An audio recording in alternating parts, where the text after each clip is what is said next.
పోవద్దని చెప్తున్నారు. ఓకే, మేము సమ్మెకు పోము, మీ మాట ప్రకారంగా మేము సమ్మెకు పోము. మేము సమ్మెలో పెట్టిన 32 డిమాండ్లలో మీకు ఎన్ని డిమాండ్లు తీర్చే దమ్ముందో ఏ అధికారి చెప్తాడో ఇక్కడికి వచ్చి చెప్పాలని దమ్ముంటే, లేకపోతే మూసుకొని ఇంట్లో పడుకోవాలి. ఖబర్దార్, మా కార్మికులను అనవసరంగా ఇబ్బంది పెట్టి రెచ్చగొట్టి ఈ సమ్మెను ఆపాలని చూస్తే ఇప్పటిదాకా మేము రాష్ట్ర ప్రభుత్వం మీదనే మేము ఫోకస్ పెట్టినాం. మా అధికారుల మీద ఎక్కడ కూడా ఒక్క మాట మాట్లాడలే. ఇక నుంచి అటు బంద్ చేసి ఇటు మళ్ళాల్సి వస్తుంది. ఈ పరిస్థితి మీరు అధికారులు తీసుకురావద్దని చెప్పేసి నేను కార్మికుల పక్షాన మీకు అందరికీ తెలియజేస్తా ఉన్నా. ఈ సమ్మె ఎవరి కోసం జరుగుతూ ఉన్నది? మీకోసం కాదా? రేపు ఈ సమ్మెలో పిఆర్సీ వస్తే మాకు 5 రూపాయలు పెరిగితే మీకు 500 రూపాయలు పెరుగుతుంది. నువ్వు తీసుకోవా? ఇవాళ గతంలో 44 రోజుల గతంలో 44% పిఆర్సీ ఆర్టీసీ కార్మికులకు వస్తే 200% పిఆర్సీ మీకు పెరిగింది. ఈ లెక్కలు తీయాలా? మీ లెక్కలు తీసి మొత్తం మీరంతా సినిమా చూపెట్టామంటే చూపెడతాం. మా దగ్గర అన్నీ ఉన్నాయి. ఇవాళ కార్మికుల నోటు కొట్టి, కార్మికుల కడుపులు కొట్టి ఇవాళ మా ఆర్టీసీ కార్మికులకు అందరికీ ఎంతమంది ఇంక్రిమెంట్లు కట్ చేశారు? మీరు ఎంతమందికి ఆప్షన్ పంపారు? ఎంతమంది ఆర్థికంగా నష్టపెట్టారు? మీరు ఎంతమంది నష్టపోయారో ఒక్క పెట్టండి, ఒక్క ఛార్జీ పెట్టండి, ఒక్క ఇంక్రిమెంట్స్ పెట్టండి. మీరు కడుపులో సల్ల కదలకుండా కూర్చొని తినిమెక్కేది మీరు. అరగాలం కష్టపడి ఈరోజు ఆర్టీసీ సంస్థ కోసం మా రెక్కలు ముక్కలు చేసుకొని మేము పైసా పొదుపు చేసి కూడబెడితే కూర్చొని తిరిగి బలిసి మాటలు మాట్లాడుతున్నాం. మీరు ఇక్కడ నుంచి మీరు బంద్ పెట్టాలి. ఈ మాటలు బంద్ పెట్టకపోతే ఎక్కడికక్కడ ఘోరాలు చేస్తాం. మా జేసీ పిలిపిస్తుంది. రేపు పొద్దుగాల ఇప్పటిదాకా మీకు మర్యాద ఇచ్చినాం, మిమ్మల్ని బతిలాడినాం. మీకు రిక్వెస్ట్గా నేను నిన్నగాక మొన్న ఒక పోస్ట్ పెట్టిన, దయచేసి ఇది అందరి కోసం జరిగే సమ్మె. ఇవాళ ఒక ఉప్పల్ డిపో మేనేజరు మన కొంతమందిని డ్యూటీల నుంచి డిస్టర్బ్ చేస్తే ఇద్దరిని మన నాయకులను వెంటనే నిన్న ఫోన్ చేసి మాట్లాడడం జరిగింది. ఇవాళ ఆదివారం నేను డ్యూటీలో ఉన్నా. రేపు పొద్దుగాల సోమవారం నాడు బస్సు ఎక్కి హైదరాబాద్కి వస్తున్నా. ఫస్ట్ జరిగేది నీ డిపోని ఉప్పల్ డిపో. నువ్వు ఎట్ట బస్సులు నడుపుతావు, నీ సంగా చూస్తానని చెప్పడం వలన ఈరోజు వాళ్ళకందరికీ డ్యూటీ పంపిండు. ఇక లాభం లేదు. మేము ఇక ఓపిక లేవు. ఎన్ని రోజులు వస్తాం, ఎన్ని రోజులు బాధ్యతలు బతుకుతాం? ఇక లాభం లేదు. ఇక తెగించి కొట్లాడలే. ఉంటే ఉడితే పోతాయి. ఏంటి ప్రాణాలు? ఉద్యోగాలు మాత్రం ఎక్కడికి పోవు. మీకు ఉద్యోగాలు పోకుండా కాపాడే బాధ్యత మా చేసింది. ఇలా చట్టపరంగా పోతున్నాం. భారత రాజ్యాంగంలో పొందపరిచినటువంటి 1926 సమ్మె యాక్ట్ ప్రకారంగా ఈ రోజు మనకు సమ్మె హక్కు ఉంది. మనకు సుప్రీంకోర్టు కూడా జడ్జిమెంట్ ఇచ్చింది. మీరు సమ్మె చేసి సమ్మె కార్మికులు హక్కు అని మేము కన్సల్టేషన్ మీటింగ్ పోయాం. 2 సార్లు మేనేజ్మెంట్ కావాలని ఆప్షన్ లేదు. కాబట్టి మీ కోర్టులో మీ బాలు మీ చేతిలో ఉంది. ఈరోజు సమ్మెను అది లీగల్ సమ్మెనా, అది అన్లీగల్ సమ్మె అనేది కోర్టు తెలుస్తుంది. నువ్వు లాయర్వా? నువ్వేమైనా పెద్ద పుడింగ్వా? ఇలా మాకు తెలిసిన చట్టాలు నీకేం అవగాహన ఉన్నది? ఈరోజు కన్సల్టేషన్ మీటింగ్లో మేమేం చేసాం?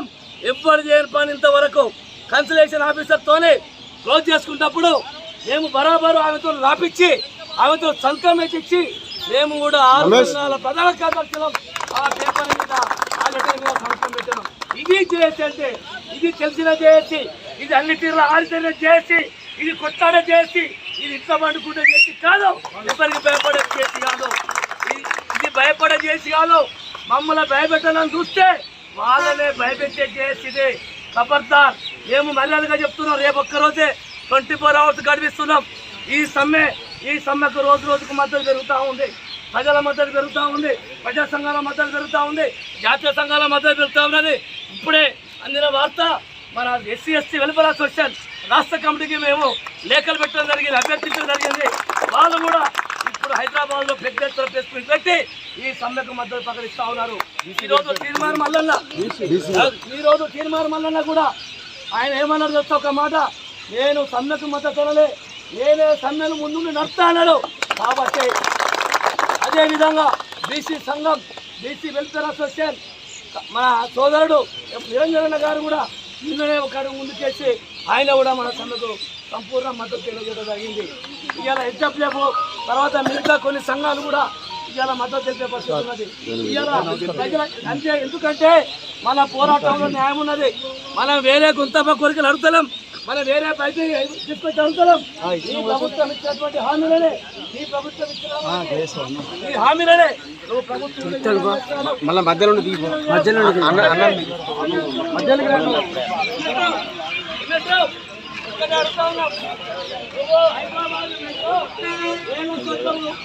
లక్షలు ఉన్నటువంటి మెట్రోను ఎక్కడ చేస్తున్నావో మాట్లాడే వస్తున్న 3-4 రోజులల్లో మరి ఆర్టీసీ ప్రభుత్వాన్ని ఆర్టీసీ ప్రభుత్వం విలీనం చేస్తామని ఎన్నికల మేనిఫెస్టో ప్రభుత్వం మరి 2.5 సంవత్సరాలు అవుతుంది. ఎందుకు విలీనం చేస్తలేవు? దీనికి కంపెనీ చెప్తూ పెట్టాలి. ఈ కంపెనీ వేసిందా? గత ప్రభుత్వం వేసిన కంపెనీ నువ్వు వేసుకున్నాను చెప్తుంటారు. అది ఎంతవరకు కరెక్ట్? మంత్రి గారు ఇలా చెప్పడం మీరు ఆలోచించి చెప్పండి. ఆ కంపెనీకి మీకు ఏమైనా సంబంధం ఉందా? దానికి పెట్టండి. అది టీఆర్ఎస్ ప్రభుత్వం వేసినటువంటి కంపెనీ. ఆ కంపెనీ 2.5 సంవత్సరాల్లో ఒక్క రోజు కూడా మీటింగ్ పెట్టారు. ఎక్కడ కూడా ఒక సమీక్ష లేదు, దాని ఊరు లేదు, దాని వార్త లేదు, దాని పేరు లేదు.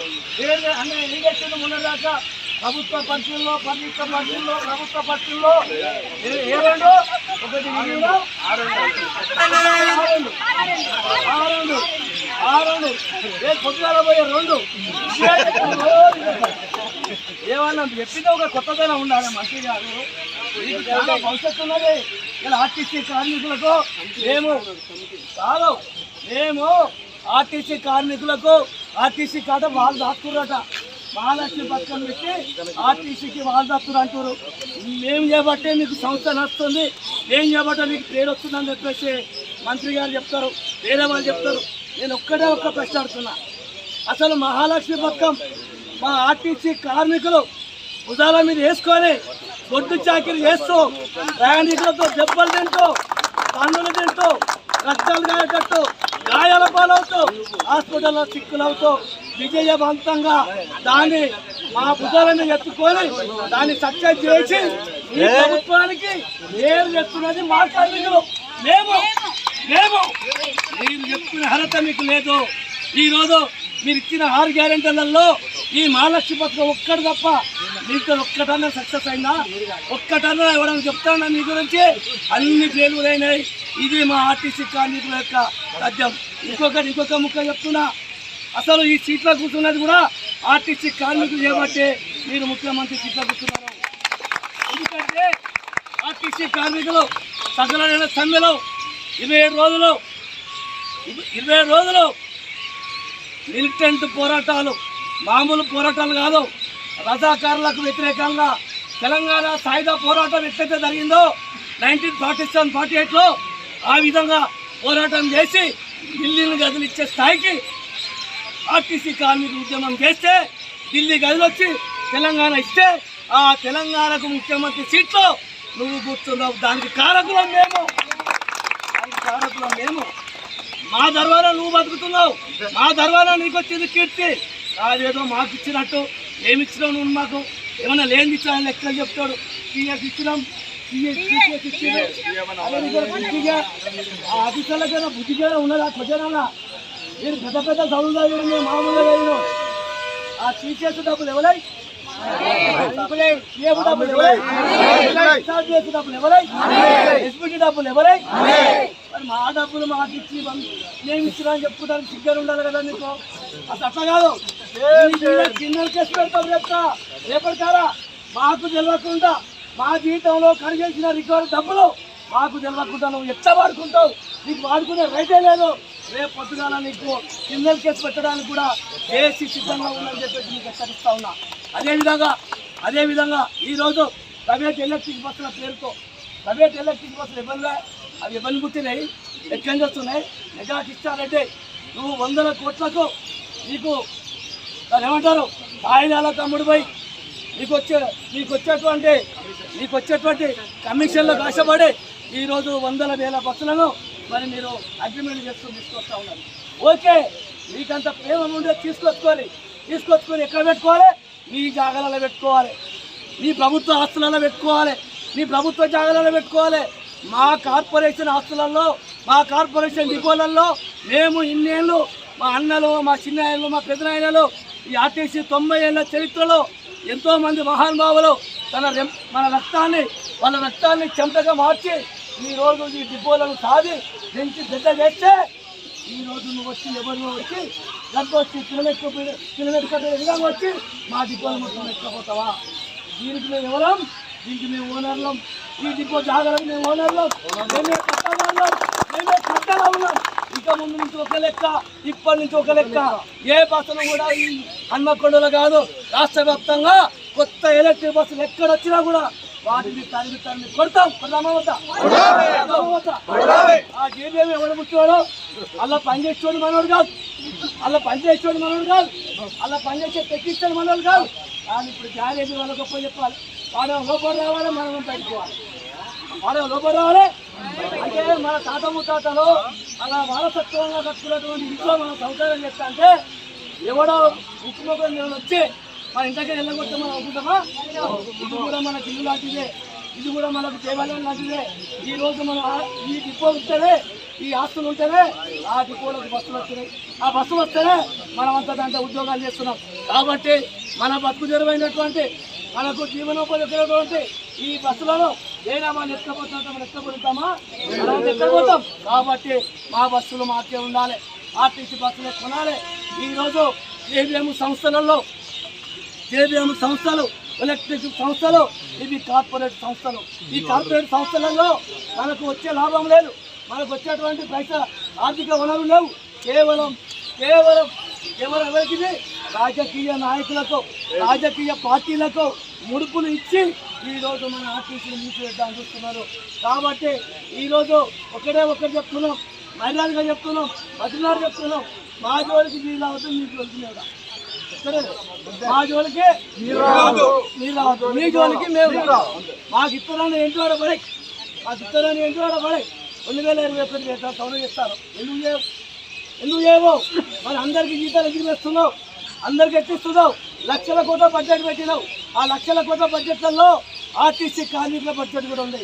ఆర్టీసీ కార్మికుల బడ్జెట్ కాదు, ఆర్టీసీ కార్మికుల కుటుంబాల పన్నులు ఉన్నాయి. ఆ బడ్జెట్లో మన కుటుంబాలు పెట్టే పన్నులు ఒక్క రోజుకు సుమారుగా 100 కోట్ల రూపాయల పన్నులు కడుతున్నాం. మనం ఎంత కడుతున్నాం? 100 కోట్లు. ఒక్క రోజు మన ఫ్యామిలీ అంటే ఒక్కొక్క ఫ్యామిలీకి 20-30 మంది కడుతున్నారా?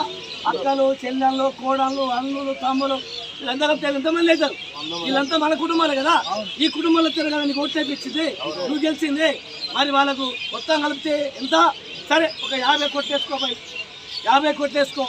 ఒక్క రోజుకు 50 కోట్లు వేసుకో, 50 లక్షలు వేసుకో. 50 కోట్లు కూడా ఒక్క రోజుకు 50 లక్షలు వేసుకో. మేము కట్టే పన్నులు తినే తిండి మీద కావచ్చు, ఉప్పు మీద, పప్పు మీద, పేస్ట్ మీద, సబ్బు మీద, నూనె మీద, గ్యాస్ మీద, పెట్రోల్ మీద, డీజిల్ మీద అన్నీ కలిపి ఒక్కరోజు ఆర్టీసీ కార్మికుల పన్నులు 50 లక్షలు. 50 లక్షలు ఇంటూ ఒక నెలకి ఎంత? 3/5 15 కోట్లు. ఒక సంవత్సరానికి ఎంత?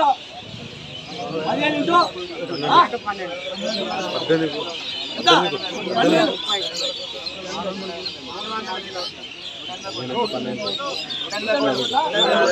సంవత్సరానికి 180 కోట్లు. నేను తక్కువ లెక్క చెప్తున్నా, మామూలు చెప్తున్నా.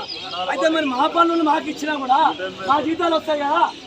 మా పన్నులు మనకు 200 కోట్లు నెలకి ఇస్తే, మా పన్నులు మాకు ఇస్తే మనకు జీతాలు వస్తాయి కదా. మరి ఏం కట్టే పనులు ఇష్టపోయి ఇంకొకటి ఎట్లా పెడతాను? వాడు మనం కట్టే పనులు ఇష్టపోయి, మన డబ్బులు ఇష్టపోయి వేరే వాళ్ళకి ఎందుకు పెట్టున్నారు? కాబట్టి ఈరోజు మన డబ్బులు మనం వాడుకునే దానికి ఇవ్వాలి. ఈరోజు వేతన సవరణ న్యాయబద్ధంగా అడుగుతున్నాము. మరి చట్టం ఇంకొకటి, ఇలా ఎలక్ట్రిసిటీ డిపార్ట్మెంట్లో ఒక సీపర్కు 2 లక్షలు జీతం, ఒక సీపర్కు 2 లక్షలు జీతం. మరి ఆర్టీసీ కార్మికులకు 25 ఏళ్ళు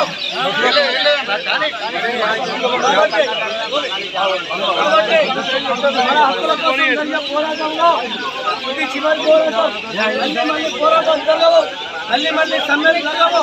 కాబట్టి ఇదే ఆకర్షణ అనుకోలే, ఇదే జీవనమైన సమస్య అనుకోలే. ఇప్పటి నుంచి నేను డిపోలల్లో ఎవరు వేయించినా కూడా మీ అధికారులు ఒక్కటే అడుగురి. ఈ 32 డిమాండ్లల్లో మీరు ఎన్ని డిమాండ్లు చేస్తారో అన్ని డిమాండ్లు మాట్లాడినాక మాకు సమ్మె చేస్తారు. అప్పటిదాకా మీ మాటలు తినాం, ఆ చేసుకోవాలి. మీరు ఎక్కడో సంతకం పెట్టద్దు, సంతకం పెట్టే రైతు వాళ్ళకి లేదు, సంతకం పెట్టే మా దగ్గర. కాబట్టి